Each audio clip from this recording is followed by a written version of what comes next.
Audio Jungle.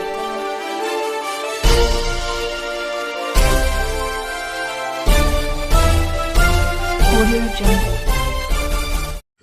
नमस्कार, मी यशवंत आणि आपण पाहत आहात बहुजन सैनिक महाराष्ट्र लाईव्ह।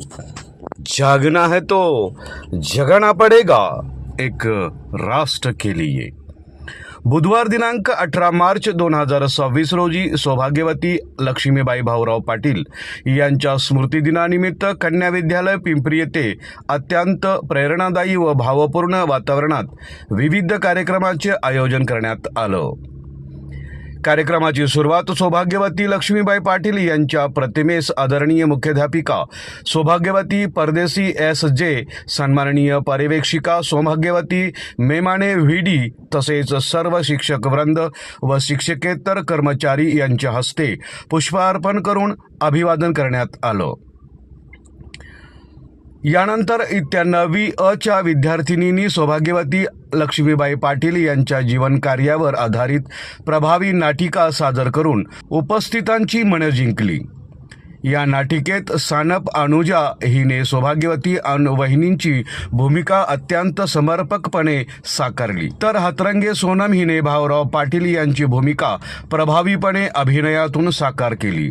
तसेच काही विद्यार्थिनींनी माऊली गीत सादर करून वातावरण भक्तिमय केलं, तर काही विद्यार्थ्यांनी आपल्या मनोगतातून सौभाग्यवती लक्ष्मीबाई पाटील यांच्या त्यागमय जीवन कार्याला आदरांजली अर्पण केली।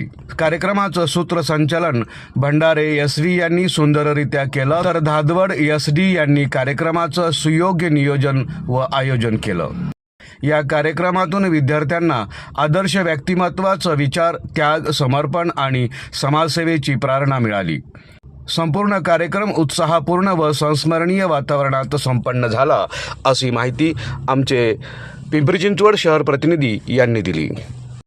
डॉक्टर पद्मभूषण कर्मवीर भाऊराव पाटील यांच्या रेय शिक्षण संस्थेचे आज विशाल रूप धारण झालेले आहे।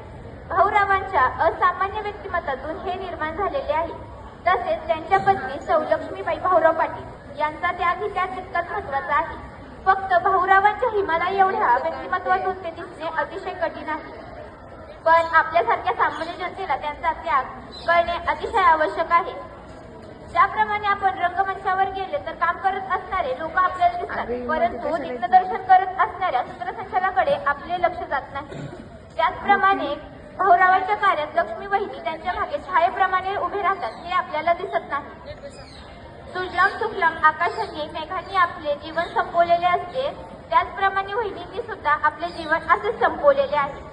मेरी झांसी नाही दूंगी असे म्हणत राणी लक्ष्मीबाई, राणी ताराबाई अशा महान स्त्रिया आपल्या भारतात होऊन गेलेल्या आहेत, पण आपल्या वहिनी सुद्धा त्या शोभून दिसतात बरं का। ऋषी योगेश्वर बनले कारण त्यांच्या मागे काव्यानी सारख्या पत्नी होत्या।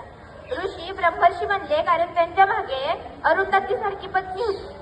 तसेच आपले भाऊराव बनले, त्यांच्या मागे लक्ष्मी बहिणी सारखी पत्नी होती। त्यांच्या लग्नाच्या वेळेस भाऊरावांचे वय 18 तर त्यांचे वय 12 असे होते। असामान्य समजल्या जाणाऱ्या सर्व गोष्टी त्यांना त्या काळात समजत होत्या।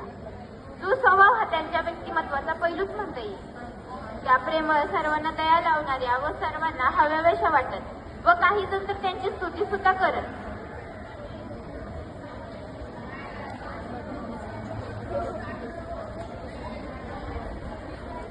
ज्यावेळेस भाऊराव किर्लोस्कर कंपनीत नोकरीस होते, त्यावेळेस लक्ष्मणराव किर्लोस्करांनी गृहलक्ष्मी असावी तर लक्ष्मी सारखीच असावी असे त्यांनी म्हणले होते। एखादे फूल जर उमलले तर त्या वातावरणाला ते प्रसन्न करून टाकते, तसेच नंतर स्वतःहूनच कोमेजून जाते। त्याचप्रमाणे वहिनींचे जीवन ही आहे। शेवटी 1930 चा शेवटचा गुढीपाडव्याच्या आदल्याचा दिवस तो आला, ज्यावेळेस वहिनींना स्वतःचा मृत्यू डोळ्यासमोर दिसत असून सुद्धा त्यांना वसतिगृहातल्या मुलांची इतकी काळजी लागलेली होती की त्यांनी भाऊरावांना बोलवले आणि त्यांना म्हणाल्या, अहो ऐकताय का, उद्या गुढीपाडवा आहे, आपल्या मुलांनी खूप तयारी केलेली आहे बरं का, त्यांच्यासाठी उद्या गोडधोडाचं काहीतरी खायला द्या त्यांना, असे म्हणत त्यांनी स्वतःचं मंगळसूत्र काढून त्यांना दिले व त्यांचं ऑपरेशन अयशस्वी झाले व 30 मार्च 1930 रोजी त्यांना प्राणज्योती मिळाली। धन्यवाद।